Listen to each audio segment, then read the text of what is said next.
तो हमने second video में 11 to 19 क्वेश्चन डिस्कस किया था एमसीक्यू सीरीज में डाइजेशन और एब्जॉर्प्शन वाले पार्ट में। अब मैं आपको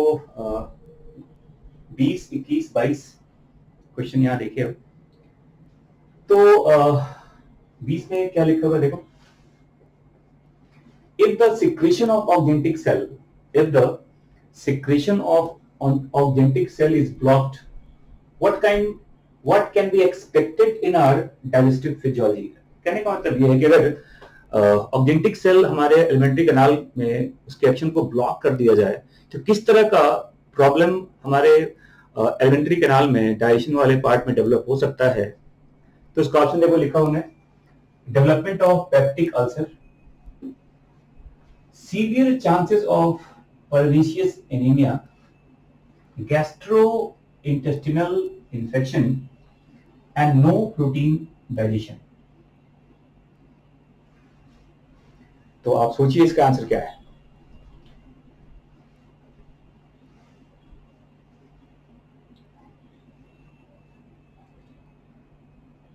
तो देखो और देखो मैंने ऑप्शन यहां लिखा हुआ है कि 1, 2, 3, 4 भी है, 2, 3, 4 है, या 2, 3 है, या 3 ओनली लिखा हुआ है।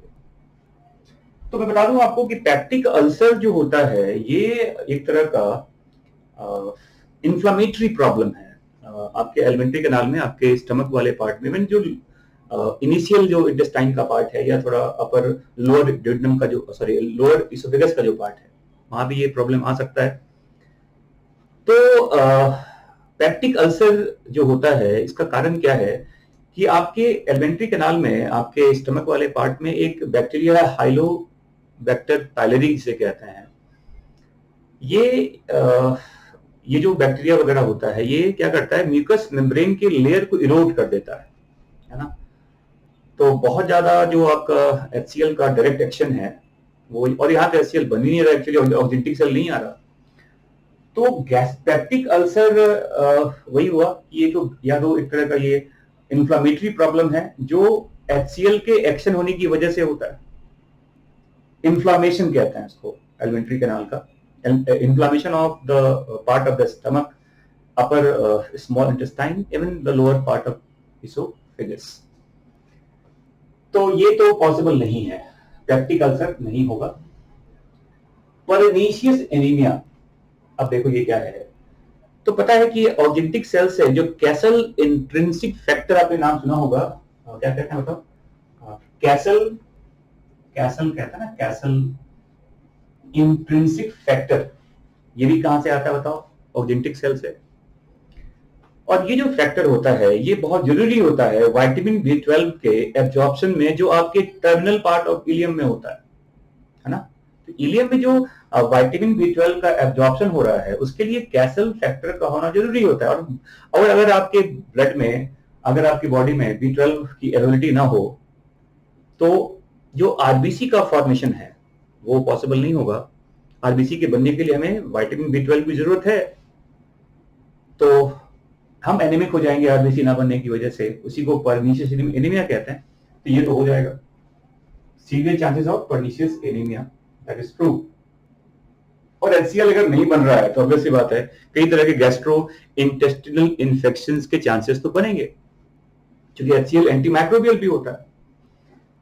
और नो प्रोटीन डाइजेशन, देखिए प्रोटीन डाइजेशन अगर मान लो स्टमक में नहीं हो रहा है तो ये आपके स्मॉल इंटेस्टाइन में हो जाएगा, बट ऐसा कहना कि प्रोटीन डाइजेस्ट ही नहीं होगा ये गलत हो जाएगा। फिर protein digestion will be there, हाँ उतना एफिशिएंटली नहीं होगा, बट होगा तो, एंड दैट्स व्हाई इसमें दो ही आंसर आएगा, that is second and third, C option आ जाएगा इसका।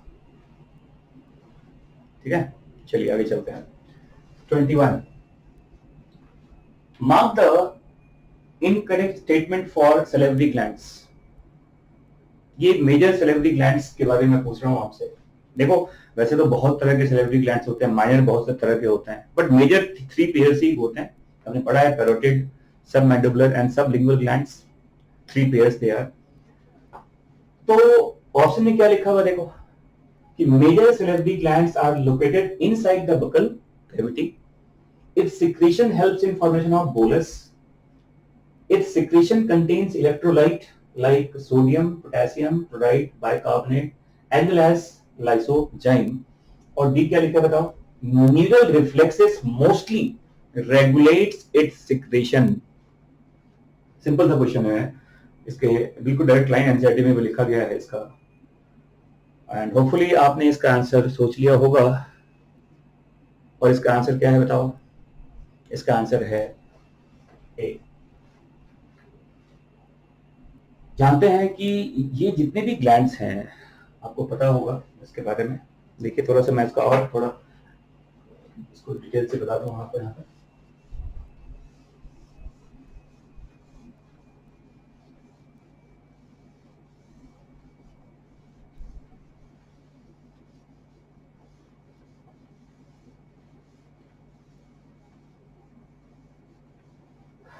कि अगर मान लो ये हमारा ओरल कैविटी है,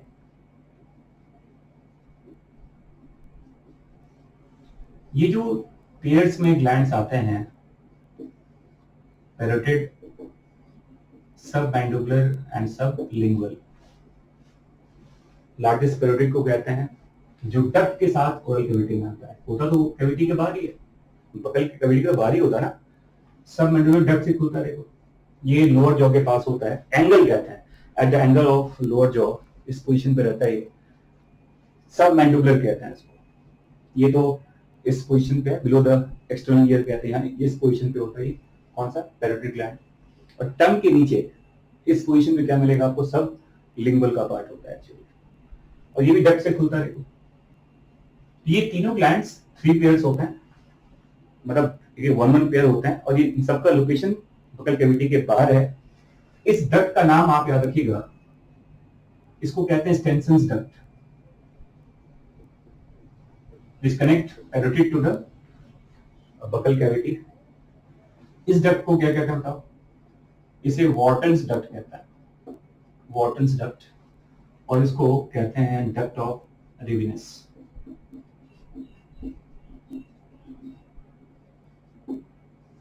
रिविनस कहा जाता है इसको। This connect sublingual to the oral cavity. But ये तीनों ग्लैंड्स आपके बकल कैविटी के बाहर होते हैं। लार्जेस्ट ग्लैंड पैरोटिड होता है, मैक्सिमम एंजाइम सिक्रीट ये करता है, ओवरऑल मैक्सिमम सलाइवा सिक्रीट ये करता है। 70% सलाइवा आपके सबमैंडिबुलर से आता है, बट इसमें एंजाइम ज्यादा नहीं होता। मोस्ट ऑफ द एंजाइम का सिक्रीशन कहां से बताओ? हमारे पैरोटिड ग्लैंड से होता है ना। ओवरऑल सलाइवा का सबसे ज्यादा सिक्रीशन कौन करता है? सब मैंडिबुलर, नियरली 70%, 20 से 25% पैरोटिड से आता है, जिसके सिक्रीशन में एंजाइमेटिक रोल पार्ट ज्यादा होता है एक्चुअली, है ना। और ये तभी सिक्रीट करता है जब आप खाने को माउथ में मैस्टिकेट करते हैं। एंड सब लिंगुअल, इसमें म्यूकस का रोल ज्यादा है, ये डक्ट ऑफ रिविनस से कनेक्टेड होता है। तो ये आंसर आ जाएगा। देखो, क्योंकि ये बात सही है कि ये जब म्यूकस बनाएगा और ये आपके फूड से मिक्सअप होगा तो बोलस बनता है आपके माउथ में।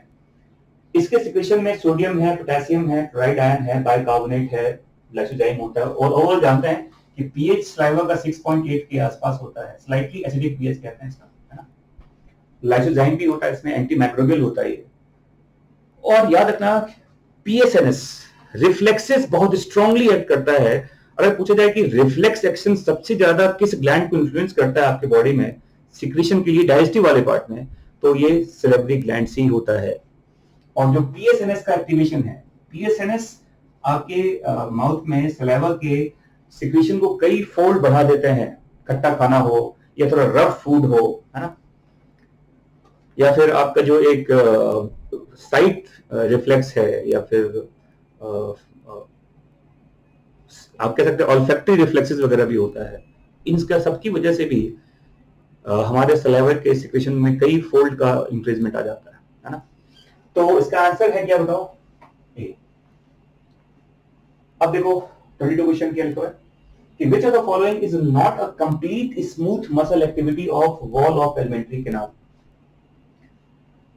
एलिमेंट्री कैनाल के वॉल में आप जानते हैं मस्कुलेटस लेयर है जिसमें स्मूथ मसल्स का पार्ट होता है ना। इसमें से कौन सा ऐसा रोल है जो पूरी तरह से स्मूथ मसल्स के ऊपर डिपेंडेंट नहीं है? हमने एक ऑप्शन क्या लिखा? देखो, ए में लिखा हुआ है चर्निंग मूवमेंट, बी में लिखा है मास पेरिस्टाल्टिक मूवमेंट, डिग्लूटेशन लिखा हुआ देखो, और लिखा हुआ है सेगमेंटल मूवमेंट। ठीक है, तो आप बताइए इसका आंसर क्या होगा।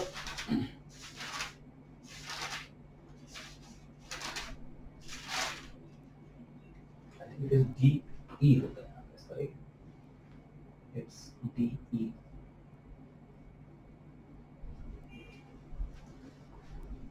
तो देखो इसका आंसर है क्या, इसका आंसर है सी।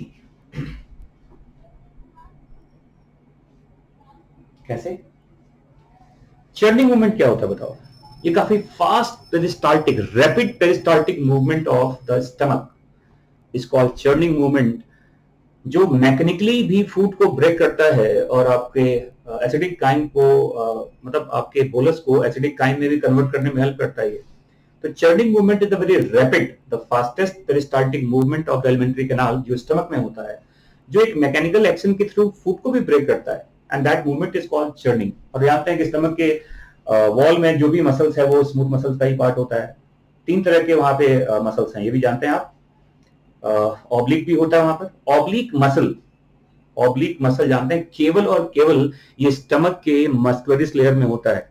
वहां पे लॉन्गिट्यूडिनल भी होता है, सर्कुलर भी होता है, और साथ में ऑब्लिक मसल्स भी होता है वहां पर, मसल फाइबर कहते हैं उसको, जिसकी वजह से कहते हैं थिकेस्ट मस्कुलरिस लेयर कहां पे होता है बताओ? स्टमक के वॉल में होता है ना। तो चर्निंग मूवमेंट भी पूरी तरह से स्मूथ मसल्स पे है। मास पेरिस्टाल्टिक मूवमेंट, जो आप जानते हैं जो फिकल मैटर को रेक्टम से बाहर मतलब एग्जिट करने में हेल्प करता है, और ये भी मास पेरिस्टाल्टिक मूवमेंट आपका एक स्मूथ मसल्स का एक्टिविटी है ना। डीग्लूटेशन कहते हैं इसको, सोलोइंग का जो प्रोसेस होता है। तो सोलोइंग में कई फेजेज आते हैं, ओरल फेज होता है, फेरिंजियल फेज भी होता है, एसोफेजियल फेज भी होता है। तो स्टार्ट के जो कुछ प्रोसेस होते हैं डिग्लूटेशन का, वो वॉलंटरी एक्टिविटी है, तो उसमें स्केलेटल मसल्स का इन्वॉल्वमेंट है। तो डीग्लूटेशन पूरी तरह से स्मूथ मसल्स का एक्टिविटी नहीं है। तो इसका आंसर क्या बताओ? सी। और सेगमेंटल मूवमेंट जानते हैं, ये स्मॉल इंटेस्टाइन में जो सेगमेंट्स बनते हैं, एक सेगमेंट के फॉर्म में वो फूड को आगे लेके जाता है। तो सेगमेंटल मूवमेंट कहां पे होता है? स्मॉल इंटेस्टाइन में, और ये भी एक तरह का स्मूथ मसल्स का ही एक्टिविटी होता है। ठीक है, तो इसका आंसर क्या होगा बताओ? सी।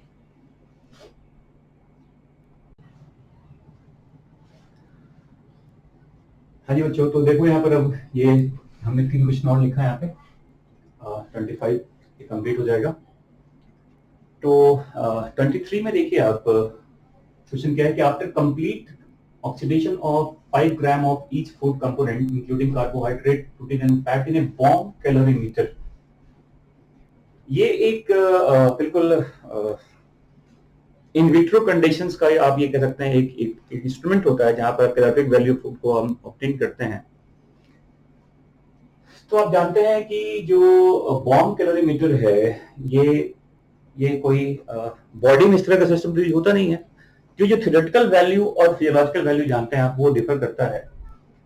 तो उसके बेसिस पे क्वेश्चन बनाया गया, अगर 5 ग्राम सबको लिया आपने, कार्बोहाइड्रेट को, प्रोटीन को और फैट को, तो कितना कैलोरी एनर्जी आपको मिलेगा इसकी कंप्लीट ऑक्सीडेशन के बाद? जब फूड का कंप्लीट कंबशन हो जाएगा तो कितना कैलोरी आपको उससे मिलेगा?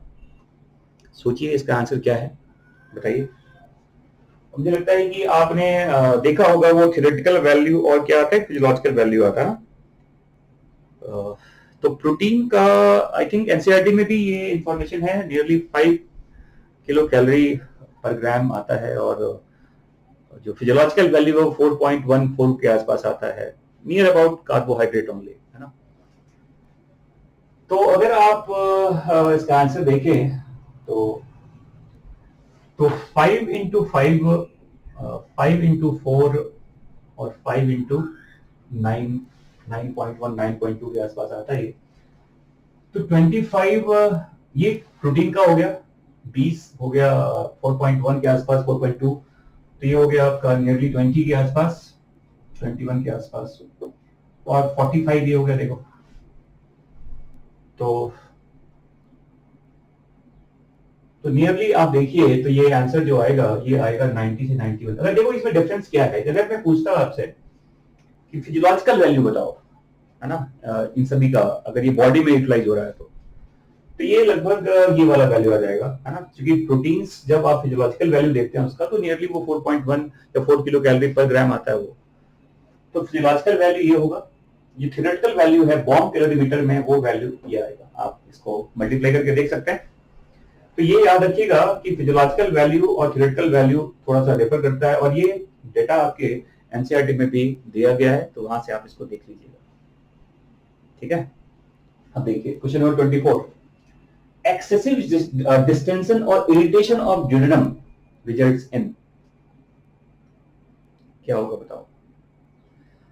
अगर आपके ड्यूडेनम में बहुत ज्यादा इरिटेशन हो, डिस्टेंशन हो, तो जो ये जो पैलेरिक स्फिंक्टर वगैरह होता है ये बहुत स्ट्रांगली बंद नहीं होता, और जो स्टमक का कंटेंट है उसमें एक बहुत एक्सट्रीम आप कह सकते हैं एक रिवर्स पेरिस्टाल्टिक प्रोसेस होता है, और ये स्टमक के कंटेंट को बॉडी से क्या करेगा बताओ, बाहर निकाल देता है, and that event is called vomiting transfer.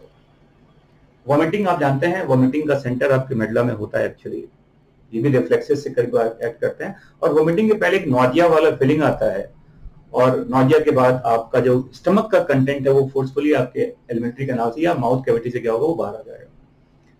तो डिस्टेंशन और irritation of duodenum results in vomiting. Constipation जानते हैं, ये ड्राइनेस है और फिकल मैटर का आपके रेक्टम में, या एलिमेंट्री कैनाल का मूवमेंट है वो बहुत स्लो हो चुका है, आपके खाने में फाइबर की कमी है, वाटर इनटेक प्रॉपर नहीं है, एंजाइम नहीं बन पा रहा है आपका, तो जो स्लो एक बॉवेल मूवमेंट होता है that results in constipation. Diarrhoea आप जानते हैं कि ये एक तरह का लूज मोशन है, जिसमें क्या होता है आपके जो अपर इंटेस्टिनल ट्रैक है उसमें उसका जो फिकल मैटर है, काफी वाटरी फिकल मैटर क्या होता है बॉडी से बाहर निकलता है, वो डायरिया का केस है। बहुत रैपिड मूवमेंट है एलिमेंट्री कैनाल का इस बेसिस में। और फ्लॉटियस वगैरह जो होता है ये बैक्टीरिया वगैरह से ही बनता है। गैसेस फॉर्मेशन जो होता है आपके इंटेस्टाइन में उसको फ्लॉटियस कहते हैं, and that's why answer is vomiting, ठीक है। और ये भी आपके एनसीईआरटी के लास्ट पेज में vomiting, constipation, diarrhoea, jaundice and indigestion वगैरह जो है वो लिखा हुआ है, तो वहां भी देख सकते हैं आप इसको। और ये देखो क्वेश्चन है 25 वाला, odd one out, gastrin, secretin, cholecystokinin and GIP. अब देखो इसका डाइजेशन वाले पार्ट में क्या रोल है, ये तो हार्मोन के सारे नाम लिखे गए हैं, बट अब लिखा न्यूरोएंडोक्राइन कंट्रोल जो होता है, तो कई तरह के हार्मोन्स, लोकल हार्मोन्स आपके एलिमेंट्री कैनाल में आते हैं ड्यूरिंग द डाइजेस्टिव प्रोसेस।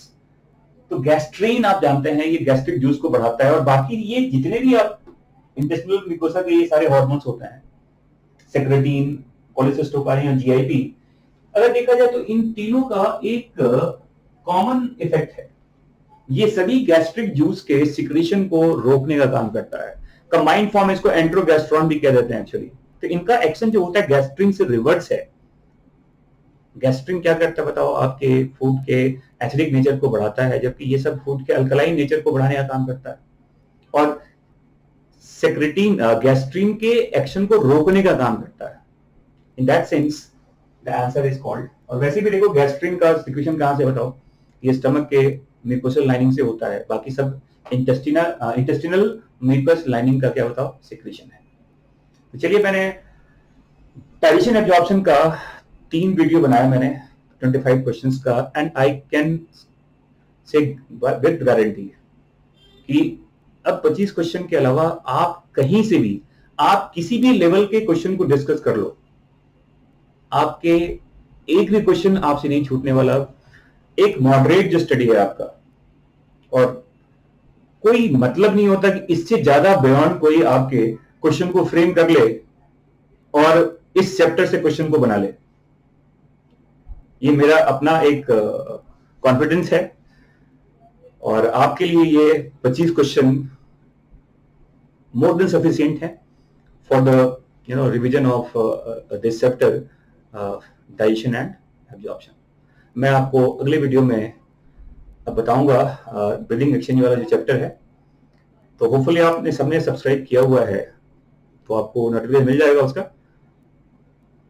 ठीक है, let's wait for the another chapter, breathing वाला जो चैप्टर है, ठीक है। Thank you.